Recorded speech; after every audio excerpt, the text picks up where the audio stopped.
Hi friends, ఈరోజు మీకు అద్భుతమైన ఒక నా తల్లు నా తండ్రుల్లో నా తమ్ముళ్ళు అన్నలుగా బ్రదర్స్ అందరికి అద్భుతమైన ఈ వాళ్ళ ఒక అద్భుతాన్ని చూపించబోతున్నాం. చూడండి, ఇటు తిరగండి. భగవంతుడు అంటే ఎట్లుంటాడు తెలుసా? ఇట్లా ఉంటాడు, ఇట్లా ఉంటాడు, ఈ రూపంలో ఉంటాడు.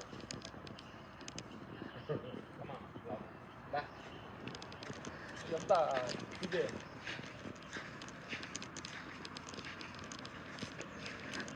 భగవంతుడు అద్భుతాలంటే ఇవి. పరమాత్మ స్వరూపులారా మేము, ఎందుకంటే మాట్లాడారు ఫ్రెండ్లు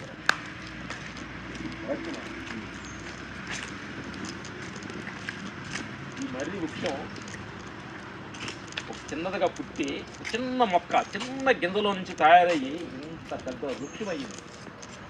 అంటే విశ్వంలో అంత శక్తి ఉంది. మనం కూడా, ప్రతి మనిషి కూడా మన సాధారణంగా పుట్టి విశ్వానికి మనం కలెక్ట్ అయితే ఇంత వృక్షంలాగా మనం అందరికీ నీడనివ్వచ్చని సత్యాన్ని ఈ చెట్టు ద్వారా మనం తెలుసుకోవచ్చు. చాలామంది అంటారు, మీకు ఏదైనా ప్రాబ్లం వచ్చినప్పుడు ఇలాంటి అద్భుతమైన చెట్టు దగ్గరికి వచ్చి 10 నిమిషాలు కళ్ళు మూసుకొని ఆ చెట్టుతోటి ఆ మాట్లాడినా, చెట్టుతోటి మీ ప్రాబ్లం చెప్పుకున్నా, ఇలాంటి అద్భుతం మీలో ఉన్న నెగిటివ్ థింకింగ్ అంటే కూడా పాజిటివ్ థింకింగ్ అంటే వస్తుందని చెప్పి అద్భుతంగా ఈరోజు జరుగుతుంది. అండి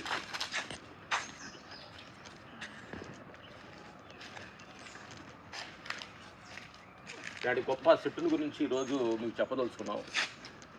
అలాగే ప్రతి మనిషి పుట్టిన కాడి నుంచి మరణించే లోపు ఏం చెప్పినా పర్లేదంట, కానీ అసలు చనిపోయే లోపు ఒక చెట్టు నాటినా అది ఎంతో పుణ్యం అనేది పెద్దల మహానుభావులు ఎంతోమంది చెప్పారు. అట్లీస్ట్ పుట్టిన మనం నాటపోయినా పుట్టిన చెట్టు నరకకుండా దాన్ని ఎక్కడుండా అది నీళ్లు పోసి చూసి ఎంజాయ్ చేసే భాగ్యానైనా మనకి అప్పుడప్పుడు మనకు ఉత్సాహం రావాలని మనస్ఫూర్తి కోరుకుంటూ ఇలాంటి అద్భుతమైన చెట్టు కింద నుంచొని మీ అందరికి అద్భుతాన్ని, ఈ సత్యాన్ని చెప్పడం అనేది మాకు ఆనందంగా అవుతుంది. అంటే ఈరోజు మీకు చెప్పడం ఇంపార్టెంట్ కాదు, ఈ చెట్టు గొప్పతనాన్ని గురించి చెబుతున్నాను అనమాట. చెట్టు అనేది ఎంతో అద్భుతంగా మనిషి జీవరాశానికి చెట్టు అనేది చాలా కనెక్టింగ్ ఉంది. చెట్టు కూడా చెట్టు గుణం ఏంటంటే అన్నీ ఈటిమే, నీడనివ్వటం, పళ్ళునివ్వటం, ఫలాలు ఇవ్వటమే తప్ప అది ఏమి నాకు ఇవ్వలేదని కోరుకోదు. ఇదే భగవంతుడి తత్వం అనమాట. ఇది అనేది భగవంతుడు కూడా అన్నీ ఇచ్చే కానీ అతను నాకు ఇయ్యలేదని పూజించలేదని కోరుకునే మనిషి కాదు భగవంతుడు. అందుకని భగవంతుడు ప్రతిరూపం ఈ చెట్టు. సత్యాన్ని చెప్పుకుంటూ సరే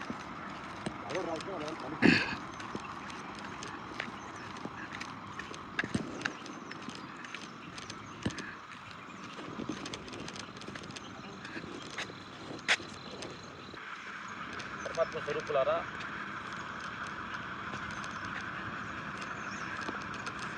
రాగి చెట్టు కింద బుద్ధుడు భగవాను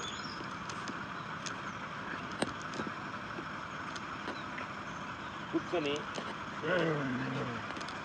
జ్ఞానం పొందింది మన అందరికీ తెలిసిందేను. ఈరోజు అద్భుతమైన ఒక మర్రి చెట్టు, బుద్ధ భగవాను బుద్ధుడు విగ్రహం దగ్గర పక్కన అద్భుత సత్యాన్ని మీకు చెప్పవలసింది ఏంటంటే, బుద్ధ భగవాను ఫస్ట్ జ్ఞానం వచ్చినప్పుడు ఎంతోమంది గురువుల దగ్గర ఎంతోమంది తిరిగి అలిసిపోయి బుద్ధుడు జ్ఞానం వచ్చిందంట. మన లోపలే ఉంది అద్భుతమైన సత్యం, మన లోపలే ఉంది నిజమైన సత్యం, బయట ప్రపంచంలో లేదు అని సత్యాన్ని ఫస్ట్ బుద్ధుడు కనుగొన్నారు. ఆ సత్యం ఏంటంటే, నిజమైన బ్రాహ్మణ తత్వం ఏంటంటే, నిన్ను నువ్వు తెలుసుకుంటే నిజమైన అద్భుతమైన జ్ఞాని బ్రాహ్మణుడు అని చెప్పి సత్యాన్ని అద్భుతమైన జ్ఞాని బ్రాహ్మణుడు అంటే, నిన్ను నువ్వు తెలుసుకున్న రోజే నువ్వు సత్యాన్ని తెలుసుకోవచ్చు తప్ప ప్రపంచాన్ని వాళ్ళని వీళ్ళని గురించి కాదు. నిన్ను నువ్వు తెలుసుకుంటే నిజమైన సత్యం అని సత్యాన్ని తెలుసుకొని నీ లోపలికి వెళ్ళి ఎక్కడ ఘర్షణ జరుగుతుంది, ఎక్కడ నిన్ను ఇబ్బంది పెడుతుంది అని నీ లోపలికి వెళ్తేనే సత్యాన్ని కనుగొంటావు తప్ప బయట ప్రపంచం వాడు వలన వాడు వలన అని వాళ్ళు ఏడు చూపిస్తే నీ సత్యాన్ని తెలుసుకోలేవు, నిన్ను నువ్వు తెలుసుకోలేవు. నీ లోపలికి వెళ్ళి అంతరాత్మలోకి వెళ్ళినప్పుడే నిజమైన సత్యం నువ్వు ఎక్కడి నుంచి వచ్చావు, నువ్వు గత జన్మలు ఏంటి, నువ్వు ఎక్కడ పుట్టావు, నెక్స్ట్ మరణిస్తే ఎక్కడికి వెళ్తున్నావు, సత్యాన్ని ఆత్మస్థితిలోకి వెళ్ళినప్పుడు ఈ సత్యం అనేది బుద్ధ భగవాన్ చెప్పడం జరిగింది. Thank you. నువ్వు మాట్లాడరా. నమస్తే ఆత్మస్వరూపులందరికీ మా హృదయపూర్వక నమస్కారాలు. ప్రతి మనిషి నిర్మల స్థితికి ఒరిజినల్ స్థితికి స్టేటస్కి కానీ నువ్వు కానీ వెళ్ళగలిగితే అంటే శాంతి స్వరూపుడు నువ్వన్న సంగతి నీకు అర్థమైతే అక్కడ నుంచి ప్రకృతిలో ప్రతి అణువు నీకు అర్థం అవుతుంది అనేది అణువును చూసి ఎంజాయ్ చేయొచ్చు. ఎంజాయ్ చేయొచ్చు. చెట్టును చూసి పుట్టను చూసి చెట్టు సేమను అంటే చూసి పక్షులను చూసి ప్రతి అణువు నీకులో ఉన్న స్పర్శ నీకు అర్థం అవుతున్న సంగతి మీకు జ్ఞానం ద్వారా తెలుసుకున్నాం. కాబట్టి ప్రకృతిలో ఒక ఒక ఒక జంతువులో ఉన్న ప్రేమతత్వాన్ని తెచ్చుకోవాలంటే నువ్వు జంతువులాగా అంటే ఆ జంతువు కూడా గుణగణాలుగా నువ్వు మారితే జంతువు ఉన్న తత్వం నీకు అర్థం అవుతుంది. ఒక చెట్టులో ఉన్న గుణాలు అర్థం చేసుకుంటే ఒక చెట్టులాగా నువ్వు మారాలంటే నీ భావాన్ని చెట్టుకి నీకు ఈ భేదంలా కరెక్ట్ అయిపోవాలి.